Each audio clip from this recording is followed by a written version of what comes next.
Hello friends, success with Santosh channel में एक बार आपका फिर से स्वागत है। मैं संतोष कुमार श्रीवास्तव बाल विकास की 9वीं क्लास के साथ जीन पियाजे का संज्ञानात्मक विकास लेकर उपस्थित हूँ। आशा है आपको हमारी सारी क्लासेस समझ में आ रही होंगी। जो भी मैंने आपको अभी तक पढ़ाया है, जो मैंने पहले पढ़ाया है वो भी आप देख चुके होंगे। यदि नहीं देखे हैं तो आप उसको देख लीजिए। अगर जो आप सीरियल से उसे पढ़ेंगे तो अधिक समझ में आएगा, इसलिए बाल विकास के सारे क्लासेस आप देख लीजिए। और पढ़ाने से पहले आपसे रिक्वेस्ट है कि आप हमारे चैनल को लाइक, सब्सक्राइब और शेयर कीजिए। बेल आइकन को दबाइए जिससे नोटिफिकेशन आपको मिलता रहे, अधिक से अधिक लोग इसका लाभ उठा सके, क्योंकि ये फ्री ऑफ कास्ट है। बिना निःशुल्क आपको पूरा कोर्स देने को मैं तैयार हूँ। बस आप इसे लाइक, सब्सक्राइब और शेयर कीजिए। आज हम जीन पियाजे का संज्ञानात्मक विकास शुरू करने चल रहे हैं। इसे हम आपको 2 पार्ट में पढ़ाएंगे, क्योंकि आज नेट बहुत ख़राब चल रहा है। इसलिए पहले 1 पार्ट पढ़ाने वाले थे, लेकिन इसको 2 पार्ट में करना पड़ रहा है। आज हम इनका बेसिक कॉन्सेप्ट आपको समझाएंगे और कल इनके विकास की अवस्थाओं को पढ़ाएंगे। तो आइए शुरू करते हैं जीन पियाजे का संज्ञानात्मक विकास का सिद्धांत। इसके पहले मैंने आपको पढ़ा दिया है संज्ञान के बारे में कि संज्ञान क्या है, मानसिक क्रियाओं से जुड़ा हुआ है। तो जीन पियाजे ने क्या चीज़ बताई है कि मानसिक क्रियाएं बच्चों में किस प्रकार से होती हैं, उन्हीं के बारे में हम अध्ययन करेंगे आज जीन पियाजे के संज्ञानात्मक विकास के सिद्धांत में। इसमें इन्होंने कुछ शब्द दिए हैं, उन शब्दों के बारे में परीक्षाओं में पूछे जाते हैं। तो आज हम उन शब्दों पे चर्चा करेंगे और कल अवस्थाओं पे चर्चा करेंगे, क्योंकि अवस्थाओं से भी प्रश्न आते हैं आपके परीक्षाओं में। तो हम दोनों को अलग अलग लेकर चलेंगे, जिससे आपका कोई भी प्रश्न छूटने ना पाए। ये एक महत्वपूर्ण टॉपिक है। तो आइए शुरू करते हैं जीन पियाजे का संज्ञानात्मक विकास का सिद्धांत। जीन पियाजे स्विस वैज्ञानिक थे, मतलब ये स्विट्जरलैंड के वैज्ञानिक थे। ये स्विट्जरलैंड के मनोवैज्ञानिक थे। जीन पियाजे स्विट्जरलैंड के मनोवैज्ञानिक हैं। इन्होंने जो जो चीज़ें बताई हैं, इसमें जो भी लिखा है वो सब जीन पियाजे ने बताई है, मैं नहीं बता रहा हूँ। जो जीन पियाजे ने कही है वही चीज़ें आपको बताई जा रही हैं। तो जीन पियाजे ने क्या कहा है कि बच्चे जैविक परिपक्वता आने के साथ साथ अपने दिमाग में कॉन्सेप्ट बना लेते हैं। एक एक पॉइंट को हम समझते चलेंगे। जैसे जैसे बच्चों में परिपक्वता आती जाती है, वैसे वैसे वे अपने दिमाग में कॉन्सेप्ट बनाते हैं। जैसे शुरू में आपने पढ़ाई शुरू की होगी, तो कोई टीचर हिंदी पढ़ाने आया, आपको अच्छा लगा, आपने उस टीचर के लिए अपने मन में एक कॉन्सेप्ट बना लिया। आप आगे बढ़ते गए और जो भी आपको रुचिकर लगता गया, जो विषय पहले आपको हिंदी अच्छी लगती थी, सब आप धीरे धीरे पढ़ते थे, फिर आपको साइंस अच्छी लगने लगी, साइंस के टीचर आपको अच्छे लगने लगे। हर चीज़ के बारे में आपने अपने दिमाग में कॉन्सेप्ट बनाना शुरू कर दिया। तो जैसा कॉन्सेप्ट आप बनाते जाते हैं, वैसे वैसे ही वो चीज़ आपके साथ आती जाती है, बच्चों के दिमाग में स्वतः बनती जाती है जो कॉन्सेप्ट हम बनाना चाहते हैं। जैसे अगर जो आपके मन में कॉन्सेप्ट हो गया कि यूट्यूब पे आप पढ़ रहे हैं, फलां सर बहुत अच्छा पढ़ा रहे हैं, फिर आपने अलग अलग देखना शुरू कर दिया। अलग अलग अलग मैथ देख रहे हैं अलग सर का साइंस देख रहे हैं अलग सर का, बाल विकास देख रहे हैं,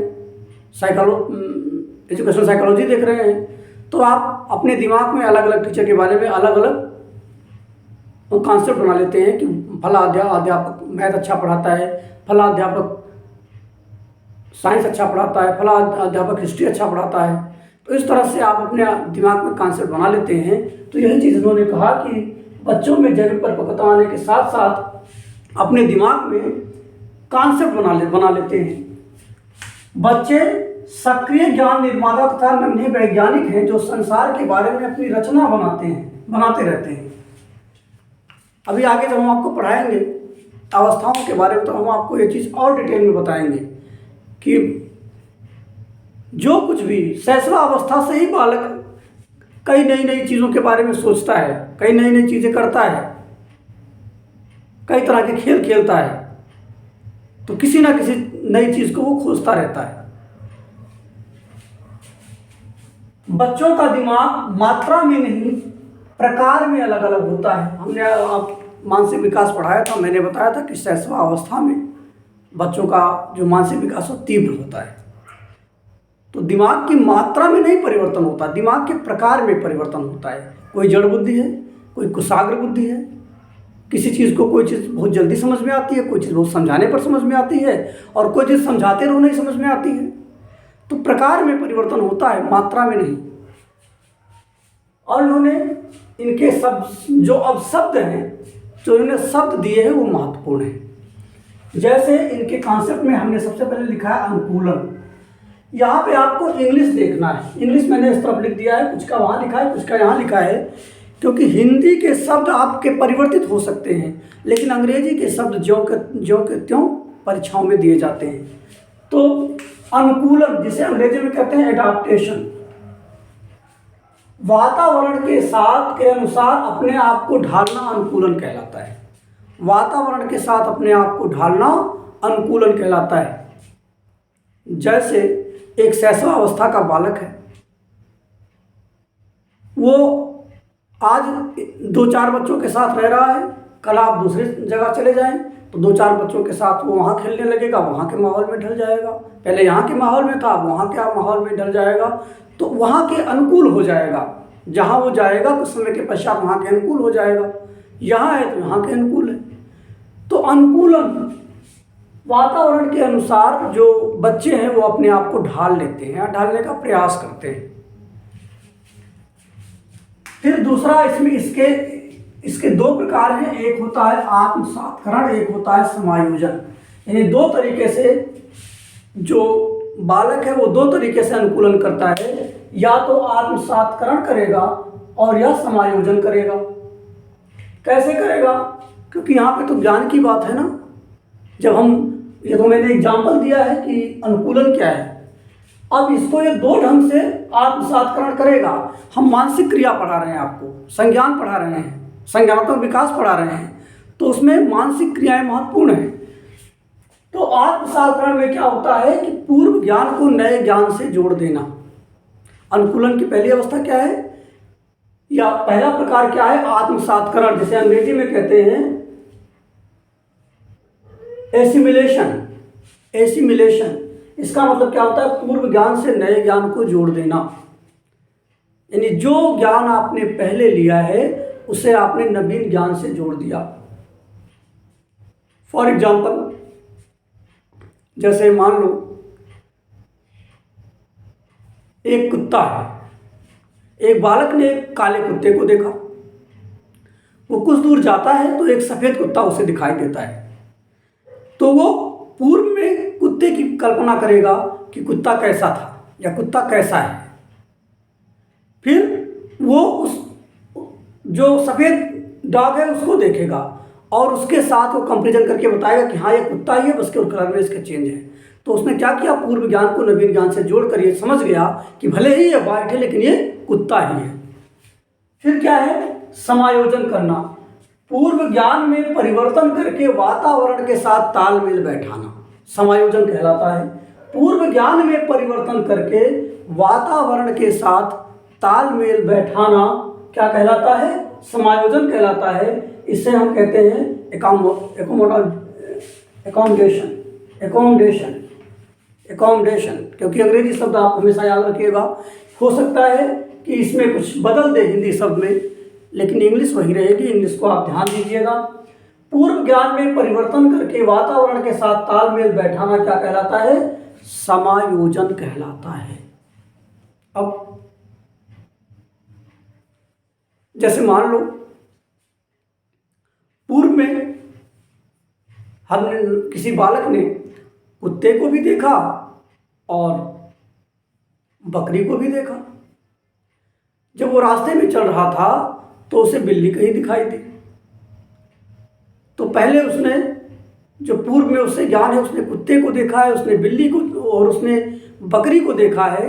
जब उसने देखा तो उसे ये लगा कि ये ना तो कुत्ता है ना तो ये बकरी है। तो पूर्व ज्ञान में उसने परिवर्तन किया। फिर उसने उसको ढूंढना खोजना शुरू किया तो उसे एक बिल्ली की आकृति मिली, बिल्ली का चिन्ह मिला, तो उसने कहा कि कैट है। उसने क्या किया, पूर्व ज्ञान में परिवर्तन करके उसे तालमेल बिठाया और एक नवीन ज्ञान को उसने खोज लिया। ठीक है ना। तो पूर्व ज्ञान में परिवर्तन करके वातावरण के साथ तालमेल बैठाना क्या कहलाएगा, समायोजन कहलाएगा। या ये यूं समझिए कि बकरी और कुत्ता दोनों देखा, तो उसने जब किसी बकरी को देखा तो पहले उसने कुत्ते से कंपैरिजन किया, तो उसकी समझ में नहीं आया कि कुत्ता नहीं है, तो उसने बकरी से कंपैरिजन किया, तो उसने उसमें परिवर्तन किया कि कुत्ता नहीं बकरी है। इसको ऐसे समझिए। अब आइए देखिए, साम्य धारण या संतुलन, इक्विलिब्रेशन, साम्य धारण या संतुलन, आत्मसातकरण, ये जो दोनों क्रियाएं हो रही हैं इनके बीच में समायोजन की प्रक्रियाओं के बीच का संतुलन, इनके बीच में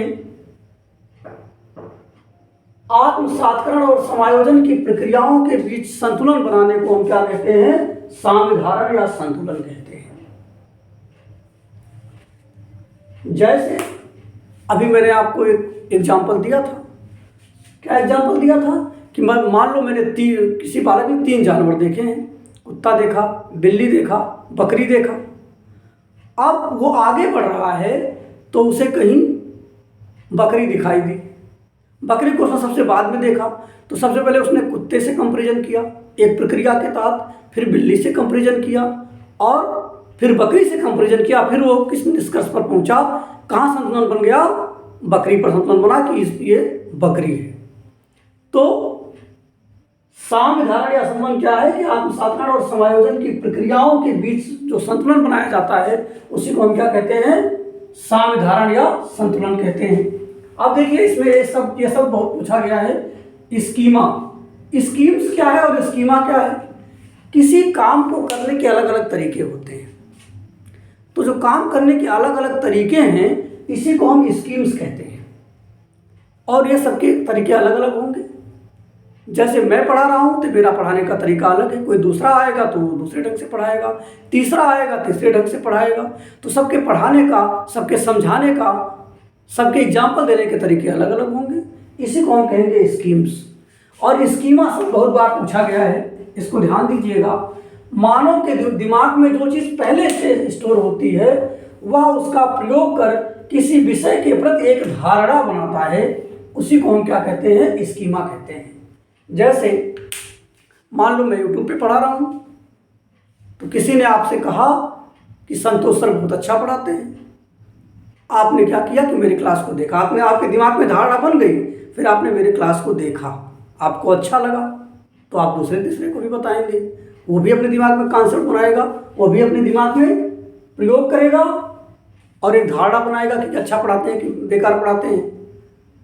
या कोई किसी को मैथ पढ़ना है तो मैथ के आपके लिए भी है कि अगर जो आपको मैथ पढ़ना है तो आप यूट्यूब पे सर्च करते हैं कौन अच्छे सर हैं, कौन अच्छे सर हैं। कोई बताता है कि फलां टीचर अच्छे हैं, खान सर अच्छे हैं, संतोष सर अच्छे हैं, तो आप उस टीचर को पढ़ते हैं, सर्च करते हैं और एक धारणा बना लेते हैं कि हाँ ये टीचर अच्छा है।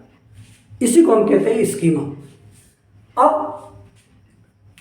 मानव शिशु में ये प्रश्न पूछा गया है, मानव शिशु में स्कीमा प्रवृत्ति और प्रतिक्रिया जन्मजात होती है। स्कीमा जन्मजात होती है। ये धारणा बनाने का गुण जो है ये जन्मजात होता है।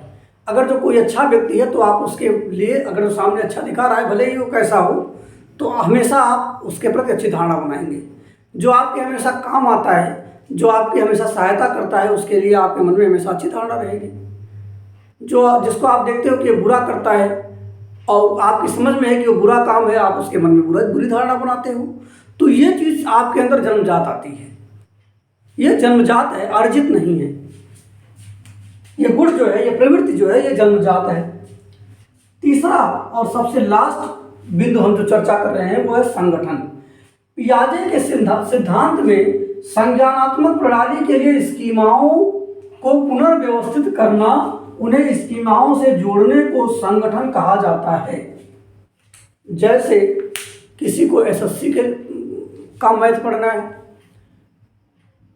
किसी को यूपी टीटी का मैथ पढ़ना है, किसी को सीटेट का मैथ पढ़ना है।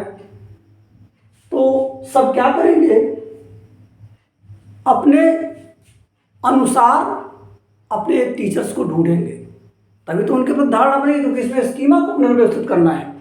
और जब वो ढूंढेंगे तो उन्हें जो अच्छा लगेगा उसको वो व्यवस्थित करके उसको उसी को देखेंगे। और जो विषय आपके साथ हैं और जो चीज़ें आपके साथ हैं उसका एक, जैसे मान लो यूपी टेट में आपको 5 विषय पढ़ना है तो आपने 5 अध्यापक जोड़े, उन्हें पुनर्व्यवस्थित किया और उसको पुनर्व्यवस्थित करके और आपके मन में धारणा बनी कि हाँ ये टीचर ये विषय अच्छा पढ़ा रहे हैं, तो आप क्या करते हैं, उन्हीं अध्यापक से आप पढ़ना शुरू कर देते हैं और उन्हीं अध्यापक से आप अपनी पढ़ाई पूरा करते हैं, चाहे ऑफलाइन हो चाहे ऑनलाइन हो। इंडिविजुअल भी कुछ बच्चे पढ़ना चाहते हैं, कुछ कोचिंग में पढ़ना चाहते हैं, कुछ इंडिविजुअल सब्जेक्ट को ढूंढते हैं कि जो अच्छा पढ़ाएगा वहाँ पढ़ेंगे, उन्हीं को पुनर्व्यवस्थित करके आप पढ़ते हैं और यही क्या कहलाएगा, संगठन कहलाएगा। आशा है आपको इतनी बातें समझ में आ गई होंगी। कल का क्लास आपको मिस नहीं करना है, कल सभी लोग जरूर देखेंगे, क्योंकि कल हम संज्ञानात्मक विकास के संदर्भ में जीन पियाजे ने जो अवस्थाएं बताई हैं उसका वर्णन करेंगे। और यहाँ से प्रश्न सीटेट और यूपीटेट दोनों पूछते हैं और बहुत बढ़िया प्रश्न। यहाँ ये शब्द हमने इसलिए बताए हैं क्योंकि ये शब्द आपको पता होने चाहिए, ये शब्द आएंगे तो बीच में समस्या आपको ना हो।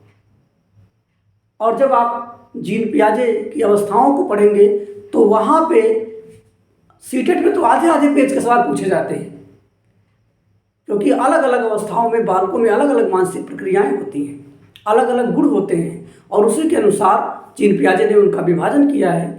उसको हम कल की क्लास में पढ़ेंगे। आज की क्लास में बस इतना ही। जाने से पहले आपसे ये रिक्वेस्ट है कि आप हमारे चैनल को लाइक, सब्सक्राइब और शेयर कीजिए, बेल आइकन को दबाइए जिससे नोटिफिकेशन आपको मिलता रहे। अधिक से अधिक शेयर कीजिए, अधिक से अधिक अच्छे कमेंट कीजिए, जिससे और लोग भी इसका लाभ ले सकें। बस, धन्यवाद।